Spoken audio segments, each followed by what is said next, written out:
Welcome to episode 181 of A Pint with Seaniebee. I'm here with The Don. Hello. When we last spoke, we were in the throes of Omicron and worry, and as if a switch was switched. The panorama's cancelled. Yeah, mad. In Ireland, we are back to almost normal. Even evil, nefarious employers are saying, no, you must come back and work in the office. They took all the yellow stickers off. Yeah. All gone. So yes, wherever you are in the world, clearly Omicron was a blessing of sorts, if you believe in that sort of thing, which we don't on this podcast. But, it could equally have been that Omicron was going to be just as virulent like measles and catchable and twice as deadly. But there have been some epidemiologists who have predicted that this was going to happen. Well, that's what happens with paninis. They burn themselves out eventually. And look, we didn't know what way Omicron was going to go, but it was the one that kind of turned it into a cold. Great. I realise some people are going to be listening from countries where they haven't cancelled it yet. Yeah, I know. But anyway, help in the shape of Omicron is on the way. We got banned from Facebook. So this was the other thing that happened. We were putting out I think about 3 episodes ago, where we were... Cow nappies. It was Omicron. It was the Omicron episode. And we were reviewing our friend Donald O'Neill's movie in it. And that episode got banned off Facebook. And you got banned off Facebook. In a separate incident, I got a Facebook ban hammer, which was outrageous. It was fucking outrageous. Now, I had been threatened not once, not twice, but thrice in the past year. Thrice. And me in the fucking height of lockdown. Now, bear in mind, the first lockdown, didn't they get rid of my cigarettes? I couldn't have menthol ones anymore. So they've done that to me. I'm sitting at home, I'm homeschooling. Of course I'm going to get narky. Everyone's online, everyone's getting narky. So because I said the odd thing, I got warnings. And it's usually when someone's a dick to you and you're a dick back, and then they go fucking running and telling teacher and rat on you. What we've discovered is, if you make a comment, you don't have to say men are stupid, but if you make a comment where the word men and stupid appear, you're probably going to get either a little tap of the ban hammer, but once you've got 3 strikes, they're going to ban you. So I got banned for saying that something made me feel stabby. But what you won't get banned for, you'll notice, if you get a rape threat, which frequently happens, and you report that, no rules have been broken. Right. So you can't. So just fire ahead and do that. That's grand. But I got banned anyway.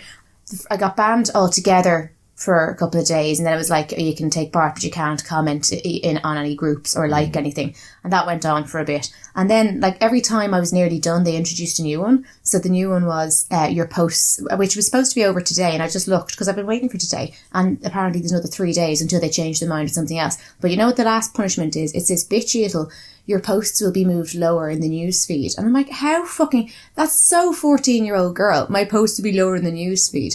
And incidentally, I don't need Facebook's help because mine appear quite high. I still get quite... And you know why? Because I take part. I have comment sections that are very entertaining. So I don't need Facebook's help for me to appear high in people's news feed. I am that relevant. Fuck off. Well, what's interesting here is what happened with the podcast, because... And I'm talking to a computer, clearly, so it's an algorithm, has basically caught...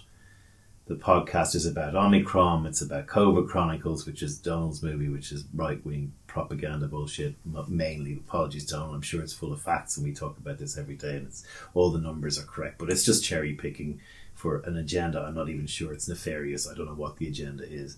Just asking questions, Chief, as they say, just being critical thinkers.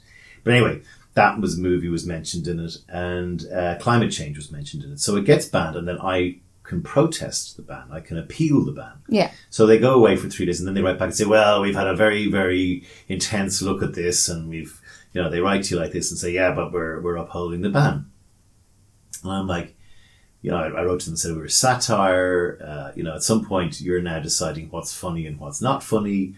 Those of you listening to this show will know that over the course of the COVID debacle, we've been pretty much on the right side of everything. Well, in fairness, one thing that I will say is that we spout a lot of opinions, right? But we are very, very careful about facts. And if ever we have gotten a fact wrong, we come back and we go, I said this on such and such a day. That was actually slightly inaccurate. It turns out this is the case, so I want to address that. So we might have strong opinions, but we're very, very careful about putting out facts. We don't fake news it. So I asked them to reevaluate it. Given that, they come back and they say it's been upheld. They're continuing to ban the episode.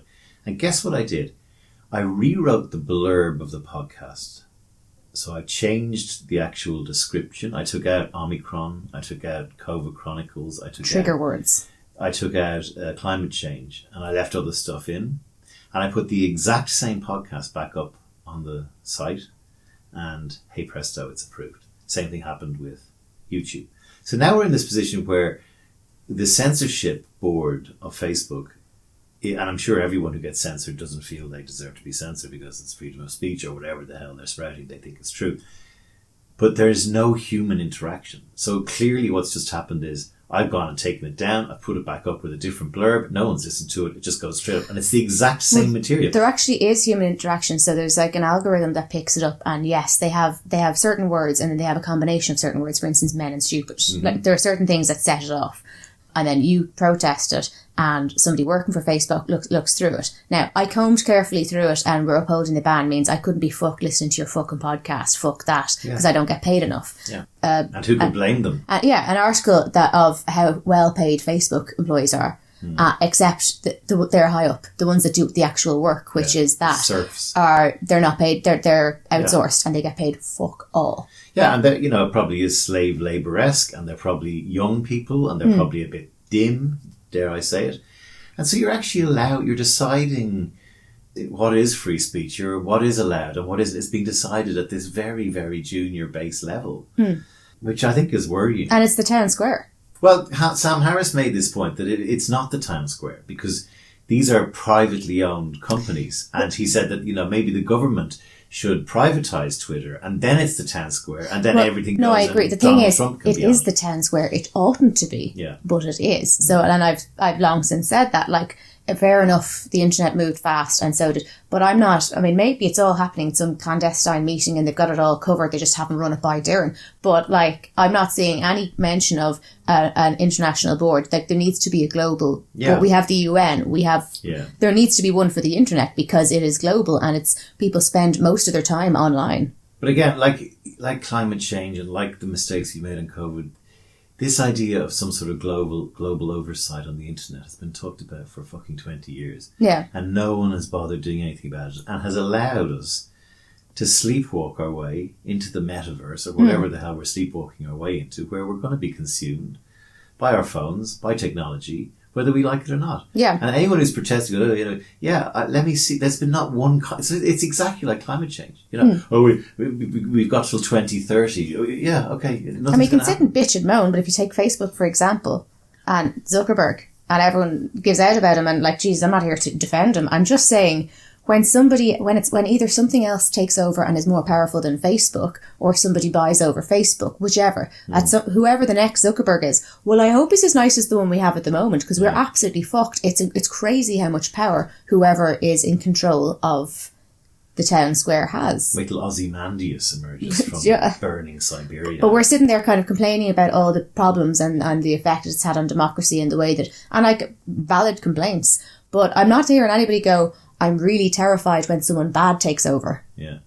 So Facebook, if you're listening, it was episode 175, and if you're feeling all like you've got egg all over your face, well, you should have egg on your face, because you banned something, you didn't listen to what you were banning, and you upheld the ban without even listening to what you were banning. So, if you're just going to ban something because of the way it's pitched, it's laziness. It's laziness, and the other thing about Facebook, and the same thing happened on YouTube, is, nightly YouTube will have Hannity or Tucker Carlson, and they're just like, not all the time, but by and large, spouting absolute horseshit. Like, they're not journalists. They're fucking, they're like the day to day. They're fake news. They are fake. They're the ones who call fake news. I've noticed this. Yeah. The ones who call fake news are the people who do the most fake news. The one who call the rise of fascism are actually the fascists. Yeah. It's like, Antifa can be quite fascist. Yeah. Anyway, and I'm still, we had a request, are you still off the cigarettes? Yes, pretty much, It's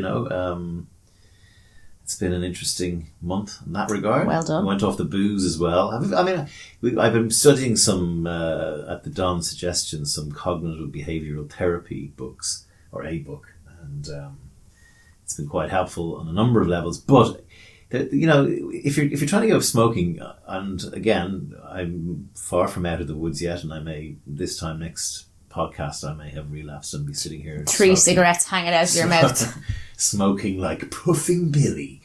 But you know, there was some funny sort of ways that I was framing it. Obviously, if I wasn't drinking during the month, which helps an awful lot, because if you're drunk, you'll go, I just have one cigarette, and literally just having that one cigarette is a killer, because it kind of goes, you've broken the cycle, you've given up. You can go, oh, I'm shit, I'm not, you know, I might as well stay smoking. So about a week, and I had no cigarettes. I had roll-ups, and I started. One night, I decided, because there was too much pressure building. It was like, you're giving up. You've done it for 12 days. Oh, and it wasn't that I wanted one, but I said, I don't want to be just here.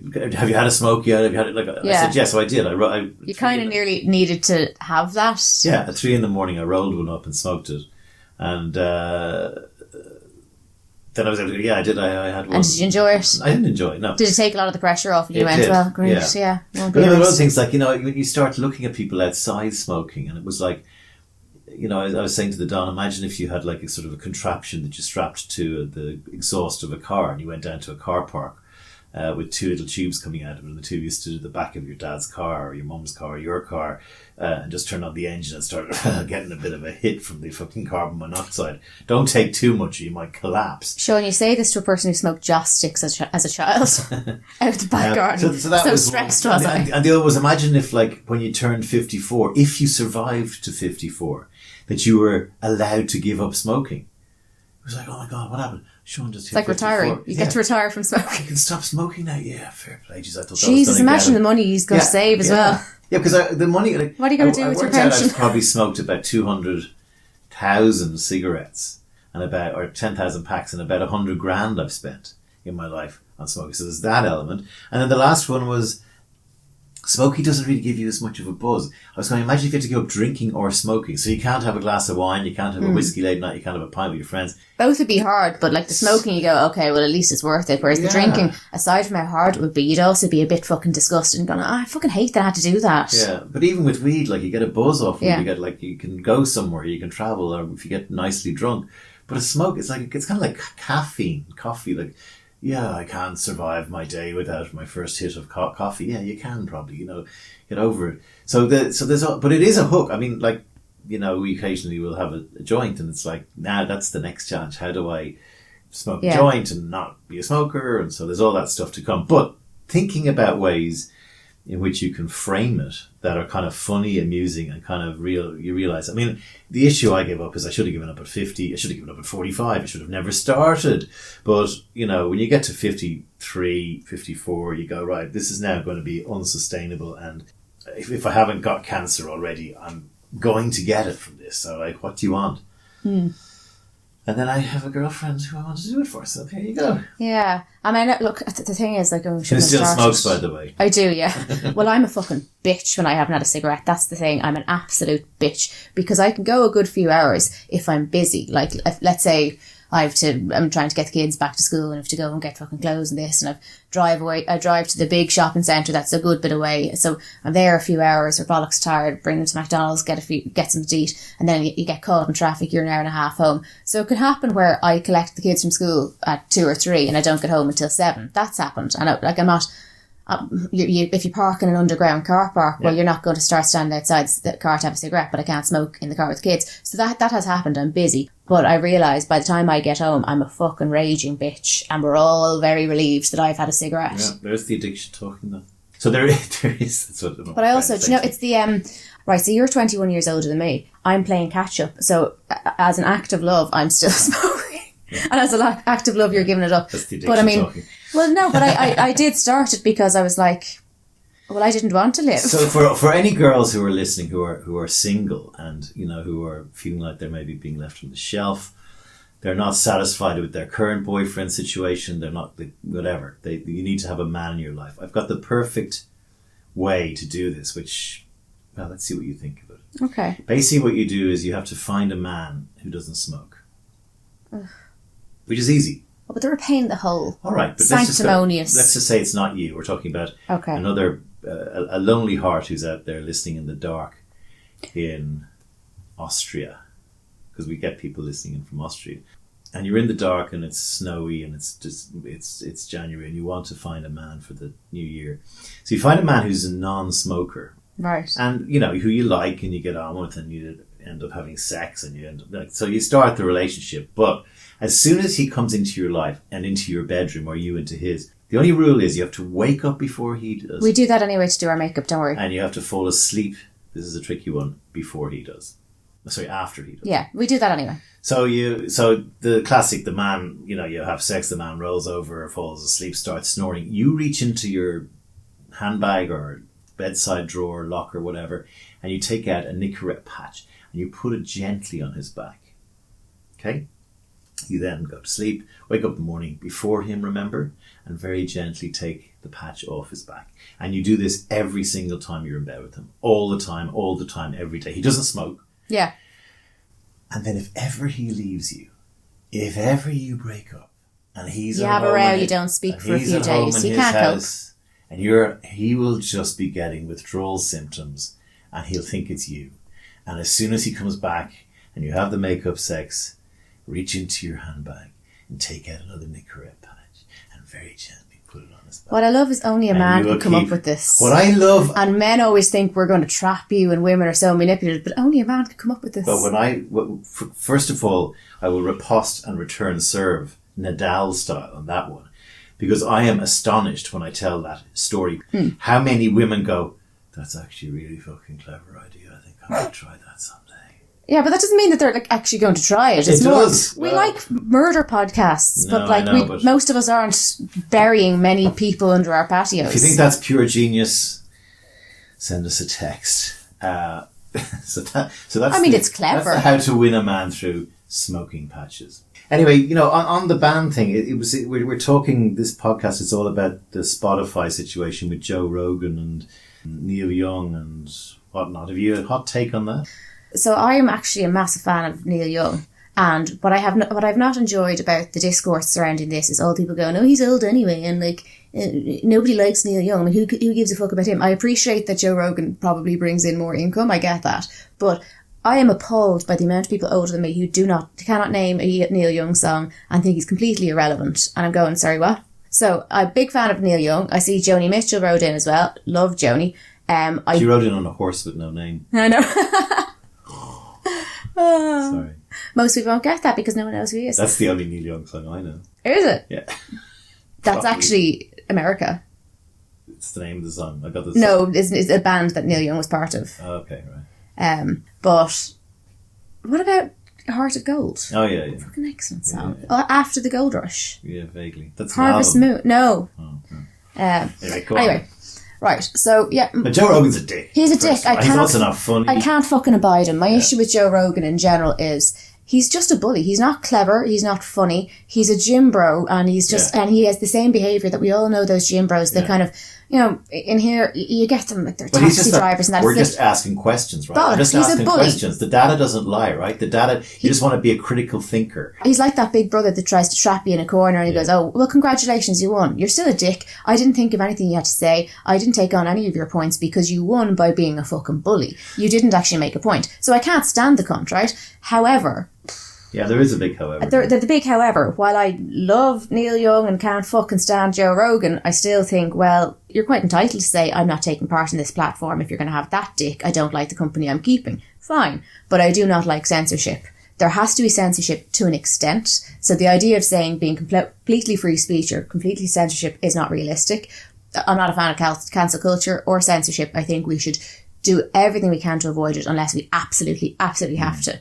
I'm not down with that. But I also think Neil Young just didn't want his fucking shit on Spotify to begin with. Yeah. That's what Sam Harris was saying. He's saying, like, these are privately owned platforms and they can decide who they want on or want off the platform. Okay, so in Twitter's case, Jack Dorsey can go, I don't want Donald Trump on here because he's spreading division and whatever. And everyone goes, oh, Donald Trump's, you know, you're killing freedom of speech. I mean, Joe Rogan, in his mea culpa, which was clearly something that Spotify tried to do just to make it go away. He did make the point. He said, like, if this time last year you were saying cloth masks don't really prevent COVID transmission, if you were saying last year that, you know, 10 months ago that vaccines stopped transmission of the disease, or that you were unlikely to catch the disease, or if you said that the virus was created in a lab, which is there's more evidence becoming more apparent that might have been the case, you would have been banned because the general consensus of the time did not allow for those things. And so his point would be, well, we were to Donald O'Neill's point, we were just asking questions, we're just, but the problem is, and so yes, you have to let him on, but the problem is he goes away when he gets, he doesn't come on. None of these people who are conspiracy driven wear it when they're wrong. Yeah. Never heard Donald go, ivermectin was a fucking scam. They're doubling down on ivermectin or hydrochloroquine or all this stuff. And it's like, all of these conspiracy guys got really lucky with Omicron because Omicron went away. Now, I even spoke to Donald this morning about it. I said, well, Stadler, his epidemiologist, got it right and said this was going to happen. Yeah, he did, but lots of people didn't. So did lots of the epidemiologists that were saying that we should be careful about COVID, that we should do the right thing. So, that's not genius. That's that's how pandemics work. Yeah. And the one question I can't get an answer to from these guys, two of them. One is, what is an acceptable amount of death? Right? My friend Donald will go 10%. 10%, okay, right, just pulled out of where?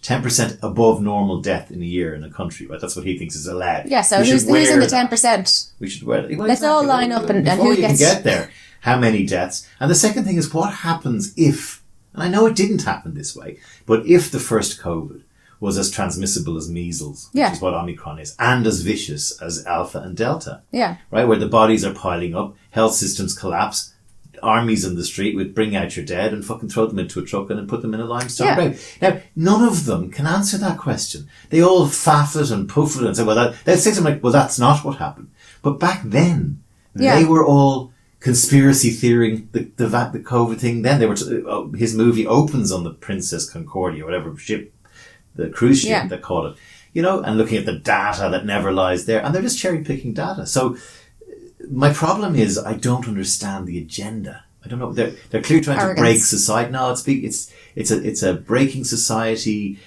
division. It's a Trump agenda. I don't buy that. There's actually malicious. I am going to get off on fucking society up. I've never met anyone that pushes this agenda that I haven't found deeply arrogant and substandard, and somebody who thinks that they're brighter than they are and feels entitled to be the person at the microphone, but are not intelligent enough to ever get to the microphone the proper way. So they have to find this conspiracy side note. Yeah. Like it's the same personality. I mean, you find milder versions and better versions, but it's basically people who are too stupid to be someone important in the official one, but they fancy themselves.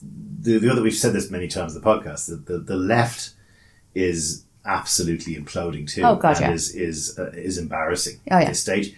And so that's giving great fuel to the fire. But the fire is, there is a rise in anti-Semitism, in hatred of other and immigration and Nazism and all that kind of stuff in Europe and in America. We're talking today as Ron DeSantis, the Florida governor, who many have earmarked as the next great strongman president for America, is distancing himself from criticizing Nazi protests in Orlando over the weekend, which were death to Jews, you're a fucking Jew, all that sort of stuff coming out. So, that's Democrats. And just yesterday, Donald Trump, in one of his rants, announced that he would pardon anyone prosecuted for the Capitol attacks if he got back into power. He would let them off.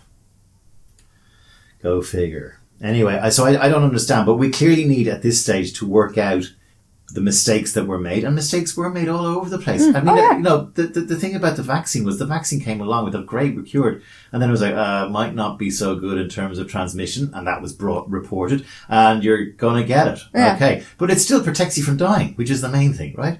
Which they keep forgetting. And it does reduce transmission. That's the thing that people seem to forget the whole time. Yeah. If you're fucking shedding for 4 days rather than 14 days, well, how many people did you shed to? Exactly. I mean, look, the vaccines are at least 1,000 times safer than the actual infection. Yeah. Now, I'm using that term, if anyone's listening who wants to put it might be 800 or it might be 2,000 times. I mean, a lot of times. Yeah, that myocarditis thing, that swelling of the heart that you might get from a vaccine. Do you know what else gives you myocarditis? Fucking COVID. And we had the Novak's Djokovic incident all in the middle of all this, speaking of vaccines. Yeah, I mean, I just, like, he's fucking 34. And Mammy and Daddy had to come out and speak up for him. My ma didn't give a bollocks when I was banned off Facebook. Yeah. And that was outrageous. Did she say a fucking word? Not a word. And I said it to her because she has me fucking acquaintance and she doesn't know how to fix it. But she fucking must have done it at some point. And I said it to her. I was like, by the way, you never like any of my fucking stuff unless Sean's in it because I fucking tag him. So you have me acquaintance. And I was like, you didn't fucking stick up for me. And I said it as well. And I said, go back and fucking like it. She didn't fucking like it. So my ma didn't stick up for me. But no, Novak's. I have no fucking money. Right, I'm on the fucking welfare. I'm in my ma's house and she still didn't feel the need to stick up for me. Novak's is fucking minted. Yeah. And his mammy and daddy, and like as if it didn't make a bigger tit of him. Boo-hoo, I didn't get my way. My son. And I mean, the chap believes in fucking that you can control the molecules in water by your emotion because it hears you. It hears the things that you're saying and you control the molecules in water. And the poor babby didn't get to visit his friend. You know who his friend is? His friend is a Brazilian fig tree just outside Melbourne, who he likes to... An actual fig tree? Yeah, right. Literally. Who he likes to climb and become at one with. Right. So he didn't get there. And at the risk of being racist towards Serbia, he's also a Serb, and they were all getting up on their racist high horses themselves. As I said, the Serbs don't tend to believe in having any discussion about what your ethnicity or what your status is in your country, and tend to go straight for the old cleanse if it's not too soon. Well, we found out. And then what happened was Novak's Djokovic, which the silver lining is he's always going to be called Novak's from now on, which is great. And also, I was watching it happening, and I'm a bit of a gambler, and I thought, you know what, I'm going to bet on Nadal because in the bookie market, Novak's was favourite. And I said, he's going to be kicked out. So I backed Nadal at 8-1, tenner each way, €140 back when he did the most amazing thing last weekend. That worked out nicely, didn't didn't it? Coming back to 5 from 2 sets to love down. And the other nice thing that happened is, after all these years, we finally found out what that is. We did. Like a bat into hell, as I call it. She is, of course, referring to the death of Meatloaf. I would do anything for love, but I won't do that. Clearly, that is get a vaccine. Yeah, Meatloaf succumbed to coronavirus too, but it's not real. It's all a hoax. Like a bat out of hell, now he's gone, and the morning comes. Anyway, see about the 2 lads in Carlo? Yeah, so then as COVID went away, other stories start coming back on the agenda. Yeah. We have a bit of a downer one coming up, but yeah, this is the Carlow post office. Yes, there's 2 only in Ireland. There's 2 lads who went into a post office with the deceased. They dragged. They didn't even have him in a wheelchair. They drug in a dead man to collect his pension. So what had happened was one of them was his nephew. And like they were junkies, but they'd gone down earlier to collect his pension that day, and they were sent away, and they were, oh fuck it, he has to be with you, right, okay. So then they went back and got the uncle and dragged him down the street into the fucking post office, and they copped behind the girls in the post office in the shop rang the guards, obviously, and they were arrested. Yes, weekend at Bernie's, our own very special one. I mean, to put that 2 guys decide to bring a dead body into the post office to claim the pension money and run away, leaving the dead body in the post office when they realise they've been rumbled because they have a dead body with them.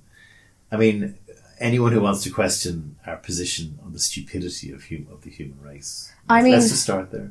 Look, the thing is, chap's dead anyway.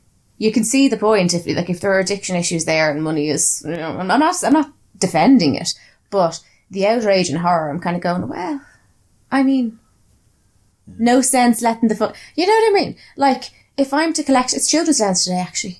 Ooh, Mickey Money Day.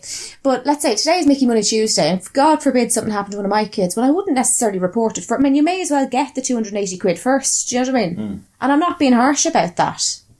But I'd be 140 down if something happens to one of my kids. Well, just go and fucking collect it first. Mm-hmm. You can see the benefit. You can see the benefit. Anyway, the child benefit. Only in Ireland.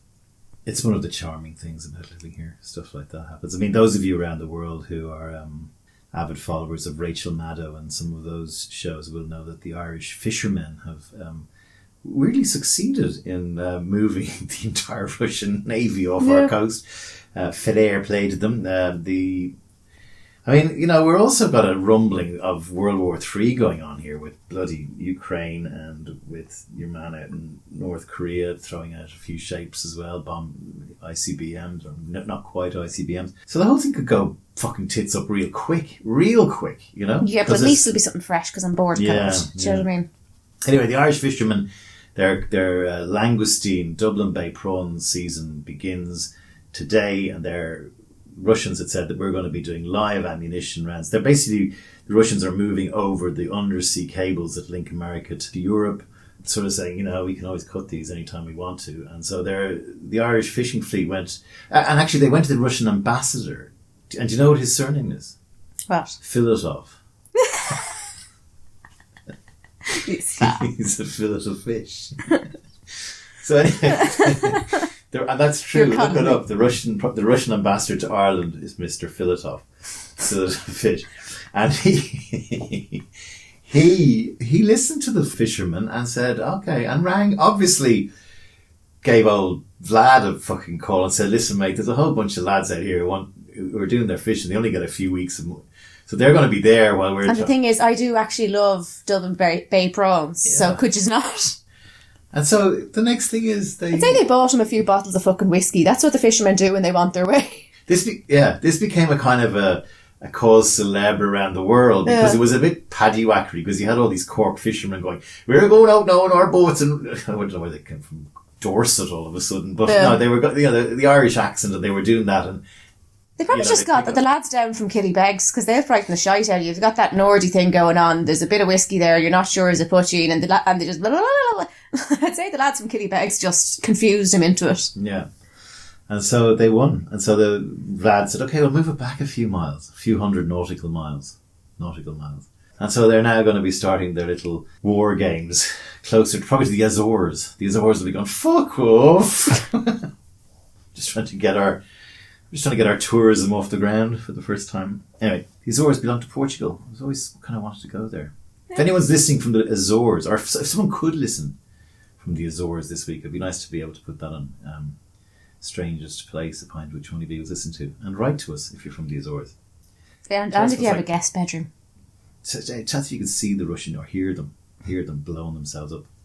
And then in upsetting, depressing, and unfortunately all too regular news, we had another lone 23-year-old girl out jogging at 4 p.m.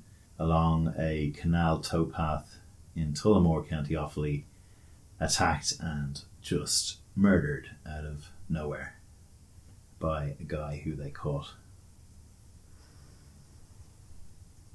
Yeah, so fun's over. I fully intend on having a rant, and I'd like to preface this because I know a couple of you are going to be listening and going to be pissed off, and then some of you are going to ring Sean and say, why does she hate men so much? It hurts my feelings. Fuck off. Just fuck off. And I wasn't going to go on about this. In fact, Sean said it to me the other day, and I said, we've done that episode before. We have. And you know when I'm going to stop fucking doing it? When you stop fucking killing us. So too bad. I'm so sorry if it's upsetting. But I have a pain in my fucking hole with not all men, and this negative talk about men. Okay, not all men, but all women. We are scared all the time. We have reason to be scared all the time. And I have a pain in my fucking hole with men who go, not anyone I hang around with. Yes, anyone you hang around with. It's people you hang around with, Sean. There are people you hang around with that I will not be left alone in a room with, because I go, fuck no. And you always turn out, take 2 years, but you go, oh fuck, that's why that's why I follow you to the toilet. I realise that there are good men out there that don't tolerate shit, that go, I wouldn't hang around with someone if I knew that they were like that. I don't doubt that, but stop pretending you don't all have friends that are like that. You do, you just haven't seen that side of them. Or maybe you have and you're fucking tolerating it. But that's the point. Stop saying it's not happening. It fucking is. Stop making us your daughters or your wives or your sisters in order to matter. The whole fucking hashtag for Ashling Murphy was she was just going for a run. Well, I wasn't going for a run. I was going out to get shit-faced. I was going out clubbing. I was going out clubbing with the money that I get for being a single mother. And I'm not a teacher. I'm not a moon tour. And I'm not running down Ashling Murphy. But the fact is, she was just the perfect Colleen. She was the nicest girl. She was a primary school teacher. She was into all of her fesh kill and all of her trad music, and just gorgeous, and the apple of her family's eye, so good around the community, all those things. And that's great. I'm none of those things. But the fact that she was that is not what happened. She is a woman, and she's been stripped of her womanhood by being the lovely Colleen, by being moon tour Ashling, by being the young girl. And I don't know her boyfriend's name. He's in the background the whole time, but we'll just forget about that, because all I've seen is her dad, and I can't begin to imagine her family's hurt and her parents' hurt. But the entire coverage was that she could have been anyone's daughter. She was the perfect Colleen. And I'm going, as if this country doesn't hate women. We're going to pat ourselves in the back and say, because we voted to repeal the 8th, grand, we don't hate women. We fucking do. And it's not just this country, but I'm going to fucking focus on that. That the fact that we had to make her a Madonna in order for it to matter. The fact that the boyfriend, she's with him years, he's in the background. But no, let's focus on her dad playing the Furies when you were sweet 16. Heartbreaking, but like it didn't matter otherwise. Like we had to make her respectable enough. And like I'm fucking furious, because today is St. Bridget's Day, which means yesterday was 38 days since Anne Lovett died. Anne Lovett, for anybody who's Irish knows. 38 years. I beg your pardon. Anyone who's not Irish might not know who Anne Lovett is. Irish people will. Anne Lovett was 15 and she gave birth in Granarden County, Longford. It was in secret. There had been rumours that she was pregnant. She gave birth beside a grotto and she hemorrhaged to death, and it was a stillborn baby. It was very, very sad. And a couple of days later on the Late Late Show, Gay Byrne used to reid the headlines. The Late Late Show is the sort of, Friday night show which 1 in 3 people tuned into to watch. It was like the Tonight Show, but at a time when there was only one TV station. Yeah, so Gay Byrne is like Uncle Gaybo. Everybody loves Gaybo, and he was religious person, but also, had some feminist topics, allowed the women's liberation movement to take over, and, let women have their piece on the radio, and that's great. However, he also used women for his little vendetta against the church. He liked to wind up the church, and he, while being religious, liked to piss them off. And I've known very many feminist men who don't give a flying fuck about women, but they use us when they want to upset the church. Bollocks to that. But he read the headlines, as he often did, of the papers for the next day, and what had just broken, somebody from Granard had contacted the Sunday Tribune, and the front page was 15-year-old girl dies giving birth, and then he fucks it to the ground and goes, nothing terribly exciting there. That was his fucking response. It was a seminal moment in Irish television. Yeah, and when he became the saint was when all these women wrote into him, because they were at home. He was the person that he could write to.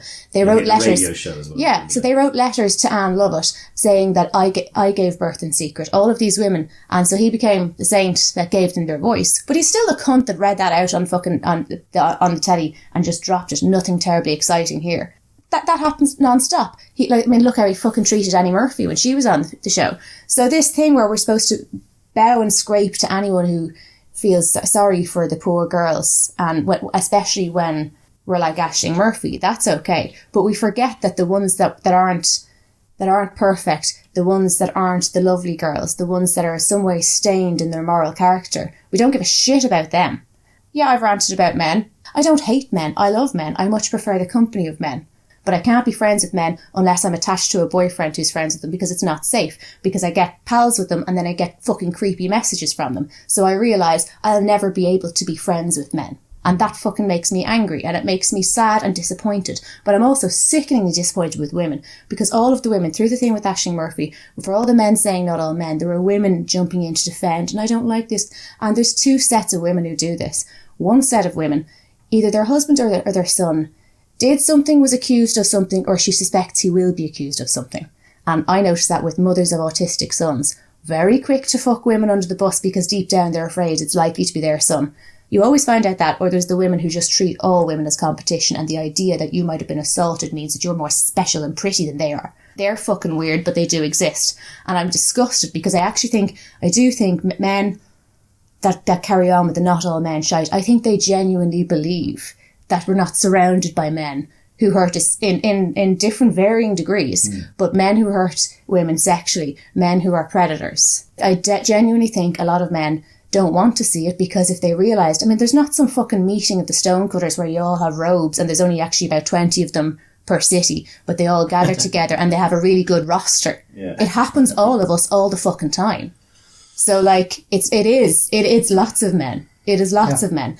I genuinely think some men are just too fucking stupid and unwilling to look at that, because if they did realise it's lots of men, they might have to look at, have I been a predator? Have I done something? They know they haven't gone around raping and killing women, but if they realised how normal it is and how it's lots of people and how it's on every street in every estate, might not be every single house, but it's lots of them. Yeah. If they looked at that, they might have to look inside their own front door. And I do think that's why men are afraid to but I'm more disgusted with women because they know every woman, it has happened to some degree. Every woman has had reason to be scared. Every woman has been around a man who is acting on the fact that he knows that she's scared and is enjoying it. Every woman has been catcalled by grown men when wearing a fucking school uniform. And not every woman has been as vulnerable as I was. It's all the good men. It's the psychiatrists who to a teenage me, made sexual advances. It's the psychologist to a child me who made sexual advances. It's the builder in a psychiatric facility who made sexual advances to me in front of the woman who fucking ran it. And I was told, don't make trouble, he's doing us a favour. So it happens all the time. It's the fucking teachers that did it. Yeah. It's non-fucking stop. So it is the nice men at your parties. It is the nice men that you wouldn't be friends with, those kind of men. It fucking is. And there are constantly women telling you to shut up because they're being fucking handmaidens, because we are doing well out of here. I somehow am benefiting from this man. I don't want you to attack him. Or I don't want you to bring up the fact that this is happening all the time, because I don't want to look at somebody belonging to me who I am attached to and benefit from. And it's disgusting. Yeah, I mean, I have a number of friends who get all cranky about this, and I pull them up in it because I actually did an audit of my male friends all around the world, and most of them are guys who I don't believe would do anything. But there is a big but. There's some who have. There's one guy who did despicable things to two of my female friends, and all of his friends have just rode in behind him and said he's a great guy altogether, and their wives have. Yeah. To your point. And he gets away with it twice. Yeah. And that's only two people I know, but apparently does it to lots of, and maybe he doesn't do it anymore, maybe he's found his way, but no apology or anything. But I had to look at my coterie of mates and gone, there's probably about 1 in 10 who, there's other mates who've exposed themselves to women. There are people out there who I know are dodgy when it comes to their relationship and how they handle and treat women. Yeah. And that would apply in Asia, America, Australia, here. And you do have to look at yourself. Yeah. You have to go, there's been times I've tried to snog someone, haven't been able to get anywhere. You have to know when to walk away from that. Yeah. There's been times when I've got very cross with ex-partners who've been trying to drink and drive, and you know what I mean?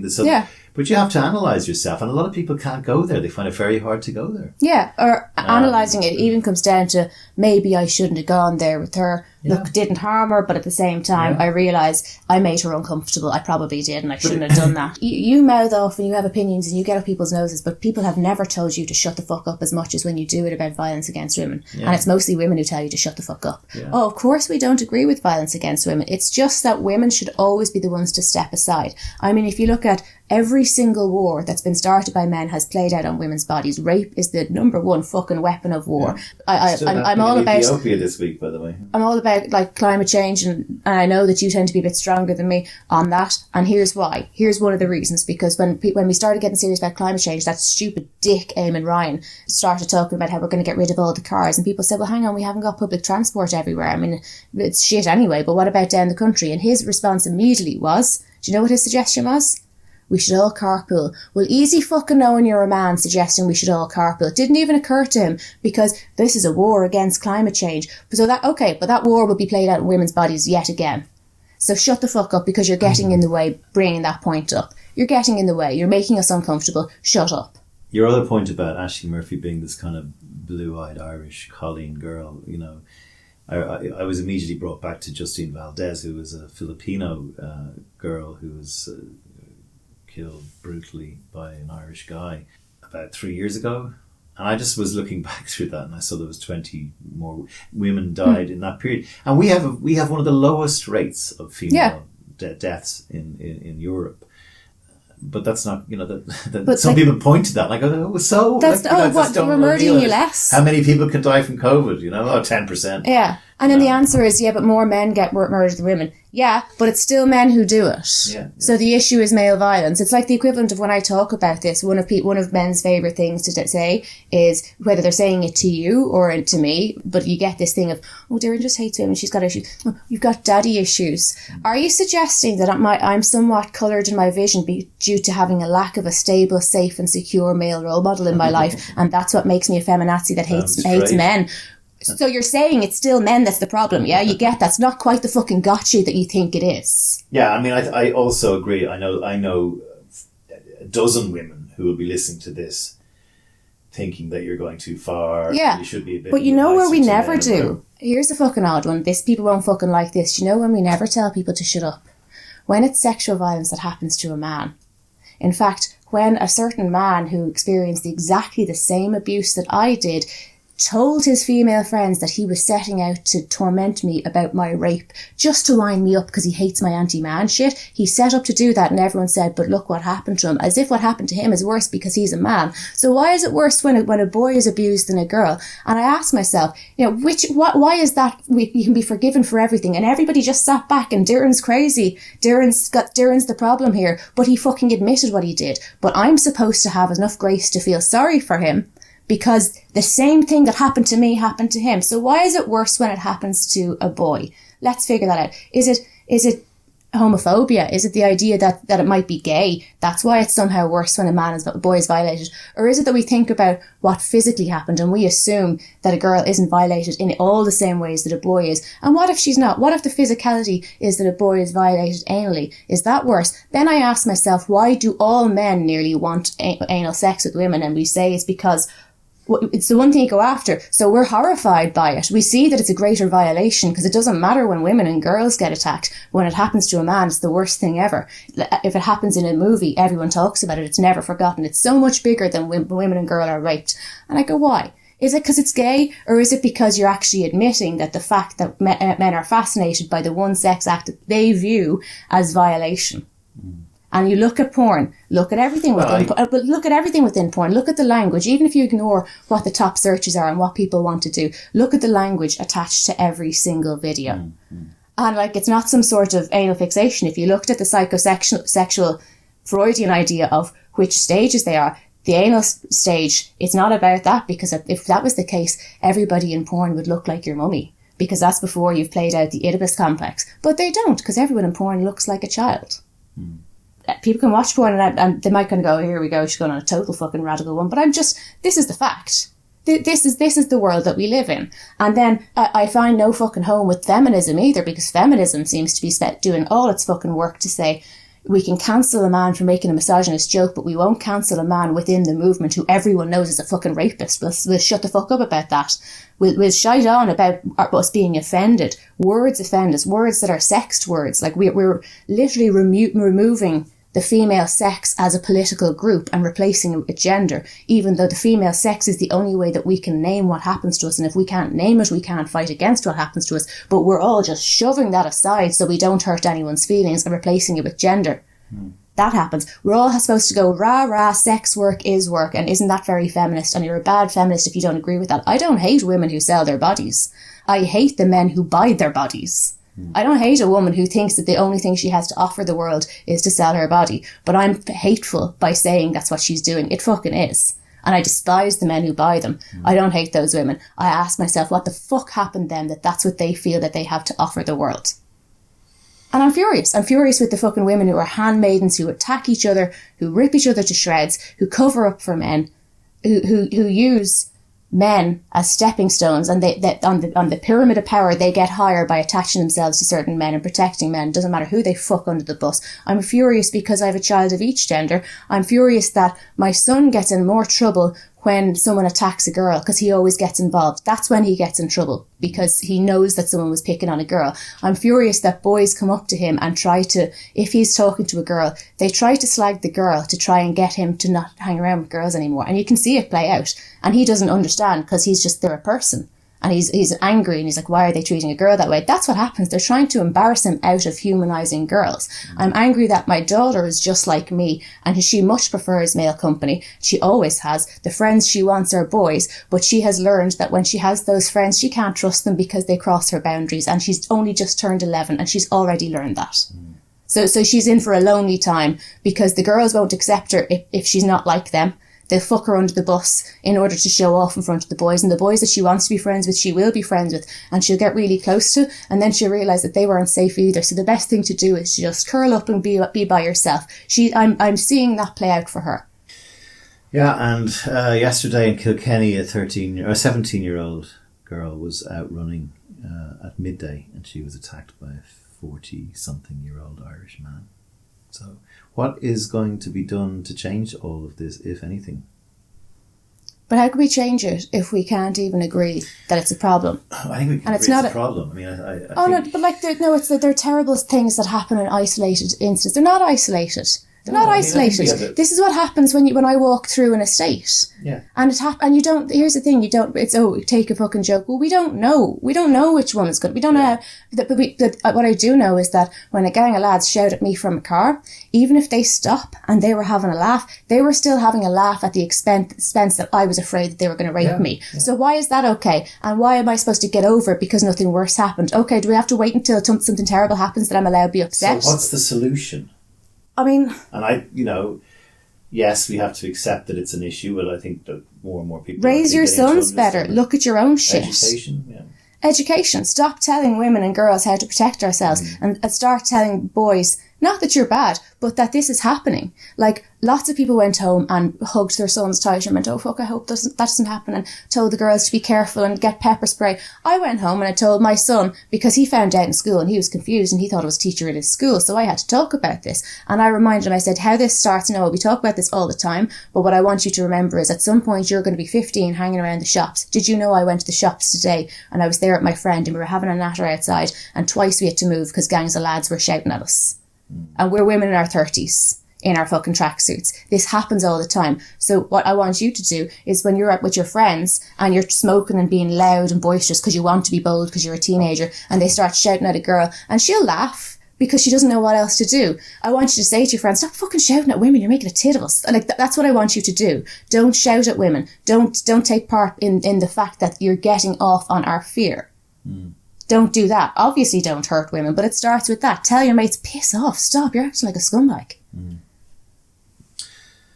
Okay, well, I don't know whether I can add anything to that. I thought that was a very good summation of the anger that is out there, and I think it's totally deserved anger. And as you say, it's a broken record, so I think also the louder we shout about it, maybe the more attention that will be paid and the more things that will be put in place to stop it from happening. But I mean, I think the biggest thing I see is everywhere I bring it up, everyone I talk to, they all want to push it under the carpet and say it's not as big a deal as everyone's making it out to be. Everyone's anti it, but everyone is so angry when you won't shut up about it.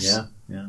And it's clearly because of his girlfriend. Yeah, obviously it's a reason why you're particularly interested in these topics, because you realise just what happens. You realise how bad it is by my life experience. But it's, she's at him, she's crazy, let's attack her, she's crazy, she's this. And that's what we've always done. I mean, I've got history with this guy. Oh, I know. But you notice that when you make noise about this, they try and tell you to shut up and go easy. And then it becomes, Darren's over the top, Darren's got problems, Darren's angry at men, do you notice how, let's make me crazy? Because when we couldn't get you to shut up, we'll say, okay, but it's clearly me getting to you, and she's batshit, she's insane, she's got issues. She's a nice girl, Sean, but she's got issues, and you're acting on that. Yeah, I do have fucking issues. I have issues as a response to the... I am maladjusted to a sick society. So yes, I am angry, and yes, I'm not crazy, but I'm fucking furious. Yes, I do have issues. I am maladjusted to a sick society, and I'm quite concerned that not everybody else is.